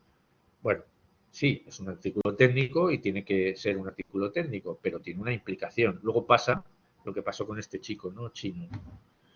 Mirad, esto es importante para destacar la microética, ¿no? Lo que os decía de la microética, que es la que os vais a encontrar. Esto es de los años 90 y es una médico de familia, está en un libro que se titula El razonamiento médico y que habla precisamente de esto mismo, y es un poco lo que os quiero yo plantear con respecto a ética para concluir al final, ¿no? Mi propia definición de ética. Hago un paréntesis, un pequeño paréntesis. Como yo entiendo la enseñanza, y especialmente la enseñanza de la ética en la universidad, yo creo que no es una clase magistral en la que yo os cuente lo que he leído en un libro y lo reproduzca, con definiciones, subrayados y tal, y luego os diga, id al libro y lo leéis, que es lo que yo he dicho. Porque eso es una técnica absurda. Para eso lo miráis directamente en el libro y no sé qué pinta una clase, ¿no? Como esta. Creo que el papel del profesor, y es lo que yo intento hacer, y es como yo veo las cosas, debe ser contaros lo que mi experiencia me hace deducir de ese libro que he leído y de otros tantos. Os lo cuento con los puntos que a mí me parece que son críticos, debatibles y sobre los que vosotros podéis crear algo en el futuro para que a partir de ahí os hagáis vuestra propia opinión. ¿Vale? Bueno, esto es un paréntesis. Quiero decir que ni toméis nota a fondo, ni os quedéis con definiciones ni tal, porque primero os voy a dar bibliografía y segundo, lo que interesa es lo que me interesa aquí es un método de pensamiento, ¿no? Contároslo. O sea, la experiencia que yo he hecho, cómo la he hecho, y yo estaré pues, estar totalmente equivocado. Pues de esa forma, esta médico, esto lo encontré en este libro que os decía, hacía una especie de bitácora de vuelo, una especie de apunte sobre su experiencia frustrante en una consulta de un ambulatorio como médico general, como médico de familia, ¿no? Y anota ella, A.G., hombre de 56 años, infarto de miocardio en el año 82. Está bien controlado. He conseguido que venga a consulta para una revisión, pues siempre viene su mujer y a por las recetas porque dice que él no puede dejar el trabajo. Obrero eventual, depende de contrata, boca séptica, destrozada, como solo se ve en ciertas clases sociales. Tiene una hija subnormal, esto sería, ¿cómo se diría? Esto no se puede decir. Esto es políticamente incorrecto, ¿no? Hallazgo casual en una visita a domicilio. En el momento actual está admitida e integrada en la familia, como solo he visto en una casa árabe. Bien, esto, si os fijáis, es una anotación que no es una historia clínica donde se describen elementos objetivos, elementos de ciencias médicas básicas, histología, anatomía, fisiopatología, etcétera, y hay elementos de acción, de interpretación, de lo que ya no serían ciencias médicas básicas, sino la persona que tiene esos problemas, la portadora de esa anatomía, de esa fisiopatología y además de su contexto, ¿no? Y la médico, en este caso, analiza en una misma historia el problema objetivo y el problema frente al que se encuentra social, ¿no? JM, mujer de 77 años. La ve una sola vez al año, salvo caída de enfermedad imposibilitante, boda familiar, etc. Durante el mes que pasa con su hija en Madrid y viene a que le haga un chequeo anual, creo que no he conseguido terminarle la historia. Pues a todo le saca punta con sus comentarios, chascarrillos, sabiduría popular. Es extremeña, viuda. Se toma como insulto personal la insinuación de que haga algo de régimen y que no le hacen falta medidas de ningún tipo. Fricciones sin levantar ampollas por este motivo y no por quererle prescribir pasar Otro niño. Madre de niño anterior y de otro más aprovecha para consultar por catarro, por tal. Bueno, Si os dais cuenta,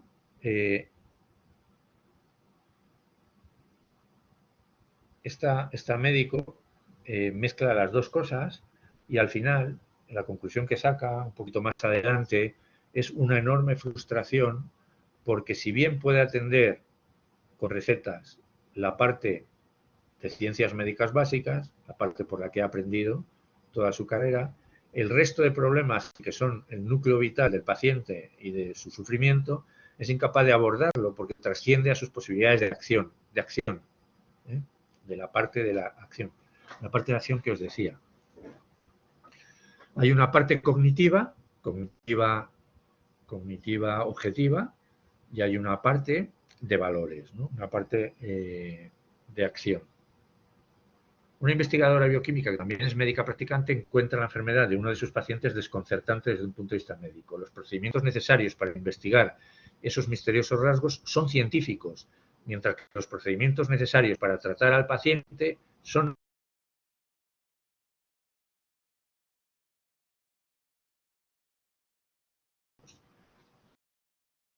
¿Cómo se pueden equilibrar las pretensiones de la medicina y la investigación científica, en este caso, invaden de manera injustificable las exigencias de un buen tratamiento médico? En sí misma esta pregunta es una pregunta ni médica ni científica. La tarea de mediar entre las exigencias de la ciencia y la medicina, en tal caso, es una tarea ética. Ese es el papel de la ética. No quiero aquí meteros un rollo. Pasaría.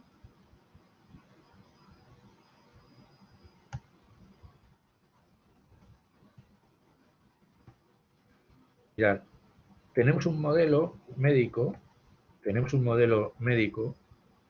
está centrado en el proceso analítico. Analítico, ¿sabéis lo que quiere decir? Es lo contrario de sintético. Analítico quiere decir coger la realidad, trocearla en partes, las partes en subpartes, y entonces entender lo último que hay que, en principio, hipotéticamente, estaría causando el problema. Este sería el método analítico, es el que utiliza la medicina, y el método reduccionista. Es un procedimiento, por tanto, el modelo científico, que es el que aplica la medicina médica básica, más centrado en el proceso analítico que en el paciente, impulsado más por las necesidades del sistema que para el paciente. ¿Vale? Aquí vemos históricamente, es un artículo de New England, vemos históricamente cómo se pasa de uno a otro, lo que os acabo de decir, esta es la molécula, pero cómo se pasa del médico atendiendo al paciente al pie de la cama. Sabéis que la palabra clínica, ¿de dónde viene la palabra clínica? Contestadme alguno, y así tengo un feedback. ¿Qué significa clínica? EO. EO. Un voluntario. ¿Puede ser ¿No asistencia? lo veis? No. Es más sencillo. Más. Clinos. ¿Qué significa clinos?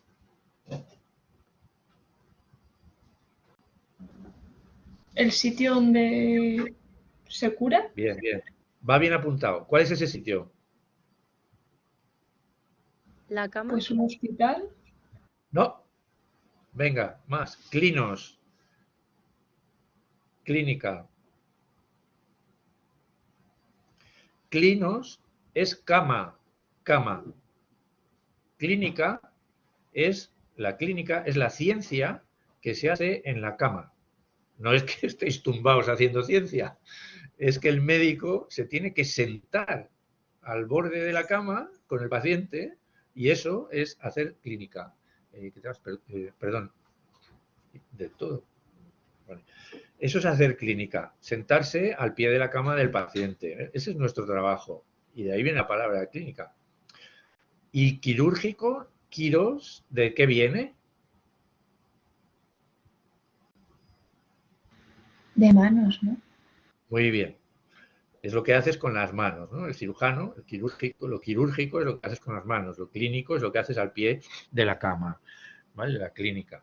Pues a principios en el siglo XVIII, también porque no había mucha tecnología, evidentemente, se atendía desesperadamente al paciente en la cama. Es curioso porque aun bueno, quizá por eso, no habiendo tecnología en el siglo XVIII y en el siglo XIX, sin embargo, los médicos afrontábamos el sufrimiento. Afrontábamos el sufrimiento, entendíamos el sufrimiento.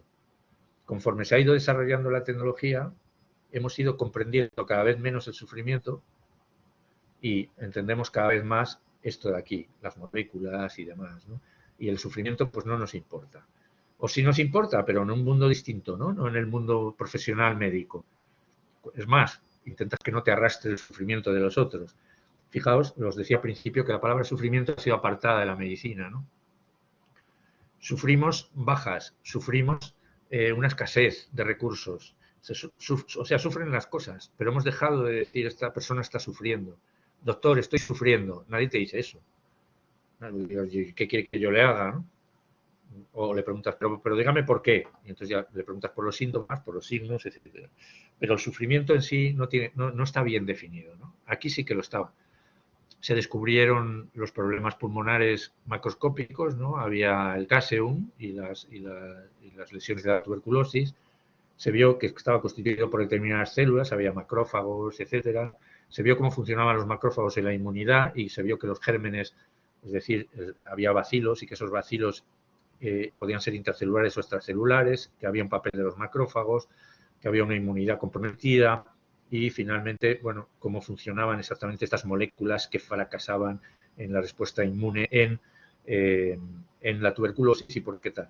El hecho realmente es que si viéramos la curva de la tuberculosis, la curva de incidencia de la tuberculosis, vemos que cuando se descubren los antibióticos no se produce una gran inflexión, ya venía disminuyendo la incidencia, y cuando realmente se produce una inflexión es cuando se introduce la higiene, cuando se introduce el jabón, sorprendentemente, ¿no? Bueno, esta visión de la medicina, de las ciencias médicas básicas, está representada aquí por esto, ¿no? De ir a lo pequeñito. Y lo veréis por ahí en algún artículo, se llama top-down, de arriba abajo. Es la visión de arriba abajo. A ver, y todos los dispositivos que tenemos y que manipulamos, la tecnología, se ha centrado en el desarrollo de tecnología top-down. Dispositivo, ya lo comparamos a tecnología. Para nosotros un dispositivo es un aparato. Pero cuidado, que un dispositivo puede ser una reunión. Una reunión de personas puede ser un dispositivo para algo. ¿Para qué? Para llegar a una conclusión. Por ejemplo, un comité de ética es un dispositivo. O sea, dispositivo no solo es esto, no solo es un sistema de análisis de una PCR para ver si está expresado el gen tal a través de un monitor o un microscopio o lo que fuera. Hace falta incorporar métodos de abajo a arriba, porque los métodos de arriba a abajo, top-down, no capturan la multidimensionalidad de la enfermedad, su complejidad, el sufrimiento, la soledad, la exclusión. Tú no puedes, efectivamente, tecnológicamente puede entrar un paciente y tú le puedes decir que tiene un cáncer. Usted tiene un cáncer, tiene tal, el pronóstico es este, no sé qué tal, y después decirle al paciente que salga. La experiencia salga que ya vamos a hacer determinadas cosas y tal y cual. El paciente cuando sale de la consulta, esto me lo dijo a mí una vez una paciente, el paciente cuando sale de la consulta, la impresión que tiene, y os digo que esto está narrado por una paciente, en su narrativa que yo le pregunté, me lo escribió, contaba que en el momento de darle yo la información, ella lo que sintió es que pasaba de pertenecer a un mundo, al mundo de los vivos, y pasaba a pertenecer al mundo de los muertos, con esa información. Y que en ese mundo se sentía aislada y separada, que como que no había, estaba ya muerta en vida. El impacto de la información de la palabra cáncer, de la palabra cáncer de mama en este caso, la apartó de un golpetazo de la vida normal.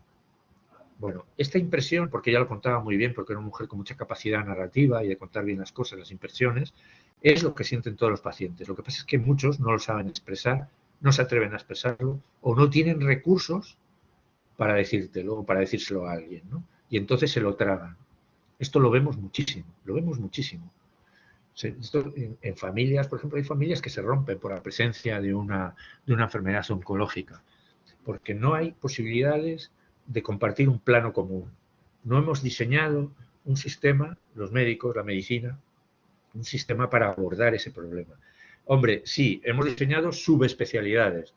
Parece que tiene un problema, vete al psicólogo, vete al psiquiatra, o vete al sociólogo, o vete a no sé dónde, o apúntate a una comunidad de no sé qué. Pero no es eso de lo que estoy hablando. Lo que estoy hablando es de cómo hacer que el paciente participe, o sea, no se sienta excluido del mundo, ¿no? Pueda seguir perteneciendo al mundo con la enfermedad y gestionando su incertidumbre y su información en compañía nuestra, ¿no? Que es un poco de trabajo. Ese trabajo no lo hacemos. Entonces, lo que habría que adoptar son modelos inversos, de abajo a arriba. Y eso es lo que significa o lo que puede aportar una visión ética, una visión ética de la medicina, que no es una asignatura, que no es el principialismo, es decir, no es principio de beneficencia, principio de no maleficencia, principio de justicia, principio de autonomía, no es eso de lo que estamos hablando, ¿vale? No es de lo que estoy hablando yo. En conclusión, la enfermedad no es independiente del paciente ni de los valores implicados. La división conocimiento técnico, valores, es una dicotomía falsa en medicina, ni en la definición de enfermedad, ni en la tipología de los problemas. Hay una ansiedad ética, hay una parálisis cognitiva. Hay una diferencia entre ética formal y ética informal. Y como conclusión, termino por comentaros este concepto de ética formal y ética informal, que yo creo que es el núcleo de lo que os quiero contar. Os hablaba de una macroética o de unos macroproblemas y de unos microproblemas. Los macroproblemas son la clonación, trasplantes, el fin de la vida y tal. Esos son los macroproblemas. Pero luego están los microproblemas, que son los que tenemos que resolver muchas veces jugando con esos macroproblemas, pero en la vida cotidiana y que se presentan 10 veces al día en vuestra consulta. Como veíais en esa médico de cabecera o como os veis 1000 veces o nos está ocurriendo todos los días, ¿no? Pues podríamos llamar a esa ética que se encarga de los discursos, de los principios, del dogma, por decirlo así, ética formal. Ética formal, ¿no? Sería la ética que viene en los libros, que estudias, que tal. Y habría una ética informal que es la que sin programa, porque nadie nos ha enseñado a hacerlo y que demos esta asignatura podría ser el principio de empezar a hacerlo, ¿no? Y sobre todo si esta asignatura pudiese ir transversalmente longitudinalmente de primero a sexto, habría una ética informal. Y es cómo se brega con cada problema clínico en sus dimensiones humanas, ¿no?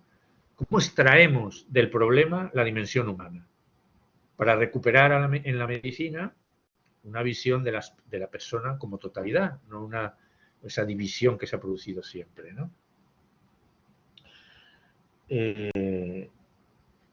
Yo creo que, por lo tanto, la ética sería una especie de apertura del razonamiento médico que dejaría de ser algo puramente básico hacia la persona como totalidad. Es decir, a la persona en sus relaciones con el entorno, con uno mismo y incluso nuestra propia autorreflexión y autoconocimiento con respecto al problema del paciente. Es decir, el enfoque ético de la relación ética y no solo de la relación científica con el paciente. Relación ética quiere decir relación de valores. Es decir, que yo sienta al otro, a la otra persona, en lo que tiene de otra persona.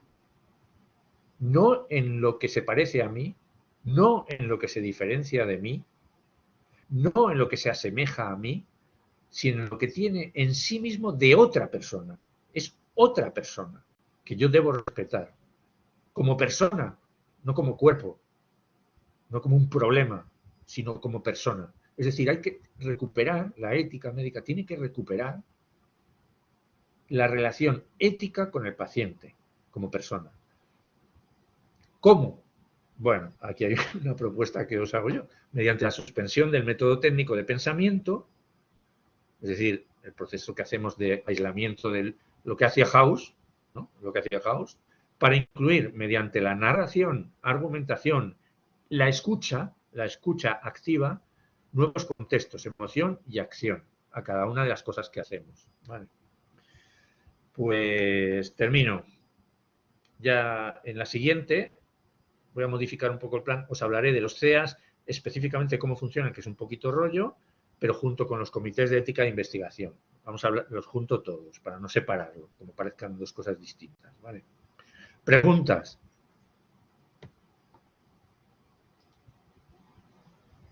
¿Tenéis preguntas? Hay Yo creo que conectados todo 70. bien. ¿Perdón? ¿Sí? Que creo que todo bien, gracias. Vale, más opiniones, preguntas, quejas, Todo bien. solicitudes. Todo bien. Vale. Son ahora mismo las 12:20. Yo he dado lo que quería daros. Si no hacéis más preguntas, no sé si esto lo he grabado, ¿eh? Me parece que no lo he grabado. Madre mía. ¿Lo habéis grabado alguno? Yo creo que sí que está grabando, porque a mí me sale que está Es- grabando. Está grabando, sí. Pues si está grabando, menos mal. Sería la primera vez que lo hago bien desde que se inventó esto, hace 3 años. Arriba a la izquierda hay un simbolito como con una cámara de grabar y un punto rojo. Sí. Y si usted está compartiendo una aplicación, quiere decir que se está grabando, ¿no? No estoy muy seguro, ¿eh? Ah, Luego sí, si se está grabando. Eso es. Se está grabando. Incluso se está grabando esta pregunta que hacemos de si se está grabando, ¿no? Bueno, a ver, ¿alguna pregunta? Yo tengo una ¿Algún pregunta de las mensaje? grabaciones. ¿Se van a subir? Esto no te puedo contestar yo, lo preguntaré. Yo Vale, me de imagino que acuerdo. sí. En todo caso, si yo lo veo, si yo la veo que está en formato adecuado y demás, lo que voy a hacer, y ya os lo digo, es colgarla en YouTube. Os voy a dar, porque tengo ¿cómo se dice? Un canal, ¿no? Entonces, en ese canal os voy a contar, tengo ya la clase grabada, por si queréis repasar y tal, de lo que son los comités de ética, los que son los comités de tal, sobre el manejo de la sedación paliativa y de la sedación terminal y sobre alguna cosa más. Os dejaré la dirección de esa página y ahí podéis consultar lo que queráis, ¿vale? De acuerdo, muchas Eh, gracias. En YouTube lo tendréis, ¿vale? Os lo mandaré por no sé por dónde, por el portal, ¿no? ¿Verdad? Vale, oye, gracias a todos y a ver si os conozco en persona, que es mucho mejor que esto, ¿eh? Y sobre todo para una clase de ética, parece que estaríamos vulnerando el primer principio de la relación con el otro. Vale, hasta luego a todos. Muchas Hasta gracias. luego, gracias. Hasta luego. Gracias. Hasta luego. Hasta Gracias. luego.